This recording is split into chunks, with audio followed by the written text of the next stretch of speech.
Magpadala ng kordero bilang buwis sa pinuno ng lupain mula sa sela, sa pagtawid sa ilang, sa bundok ng anak na babae ng Zion. Parang mga ibong pumipagaspas na itinulak mula sa pugad. Ganito ang mga babae ng Moab sa mga tawiran ng Arnon.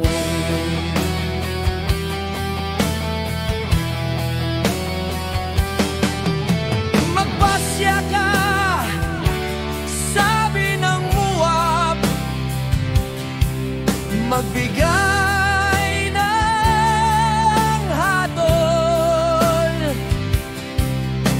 Gawin mong parang gabi ang iyong lihim sa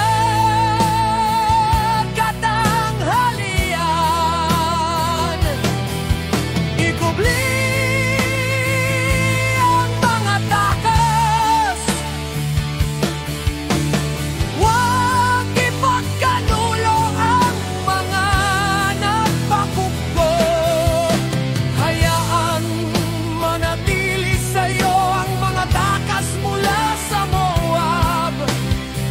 Maging kanlungan mo sila laban sa maninira.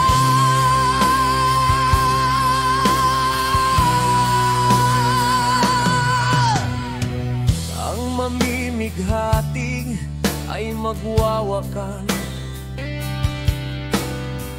at ang pagkasira ay titigil.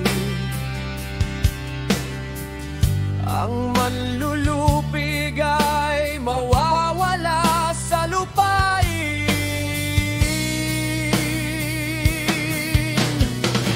Sa pag-ibig ay matitindig ang isang trono, sa katapatan ay upo dito ang isa.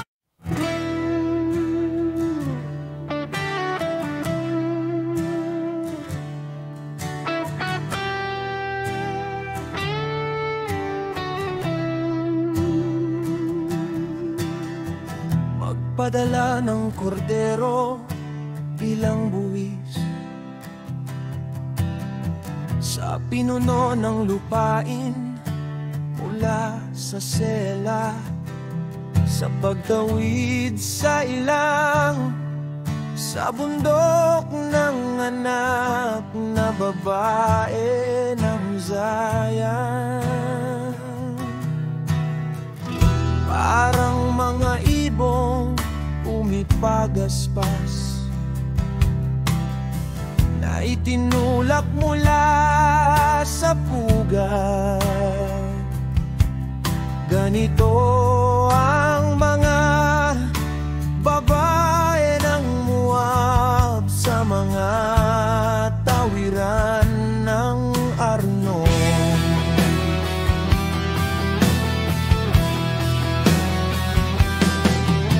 Magpasya ka, sabi ng Moab, magbigay ng hatol. Gawin mong parang gabi ang iyong lihim sa katanghalian. Ikubli ang mga takas, huwag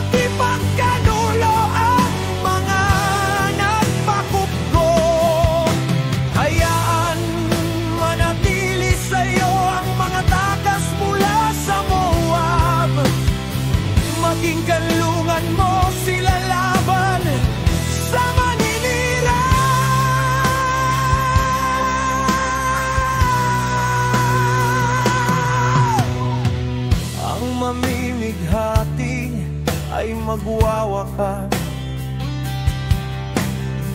at ang pagkasira ay titigil. Ang manlulupig ay mawawala sa lupain. Sa pag-ibig ay matitindig ang isang trono. Sa katapatan ay upo ditong asang lalaki. Isang mula sa angkan ibidik na sa paghuhukom ay naghahanap ng katarungan at nagmamadali sa usapin ng katuwiran. Narinig natin ang kapalaluan ng Moab. Napakalaki na kanyang kahambugan, ng kanyang kayabangan, kapalaluan at kawalang galang. Ngunit ang kanyang mga paghahambog ay walang laman. Kaya't ang mga Moabita ay nananangis, magkakasamang nananangis para sa Moab. Tumangis at magdalamhati para sa mga raising cake ng Kir-Hareset. Ang mga bukid ng Heshbon ay nalalanta. Ang mga ubasan ng Sibma gayon din. Ang mga pinuno ng mga bansa ay niyapakan ng mga pinakamahusay na puno ng ubas. Nagawin umabot sa Jazer at kumalat patungo sa ilang. Ang mga supling ay kumalat at umabot hanggang sa dagat.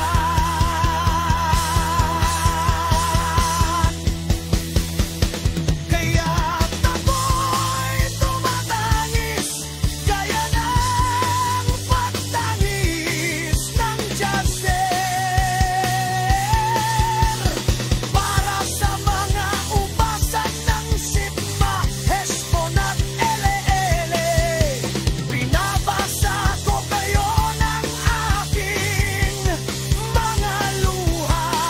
Ang mga sigaw walang namanagan sa inyong hinog na prutas, at sa inyong mga ani ay tumigil na.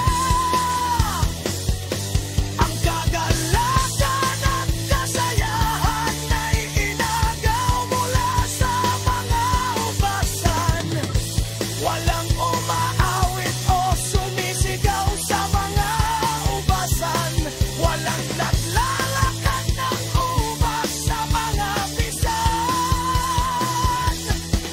Sapagkat tinapos ko na ang pagbubunyi. Ang aking puso'y dumaraing para sa Moab na parang alpa. Ang aking pinakaloob ay para sa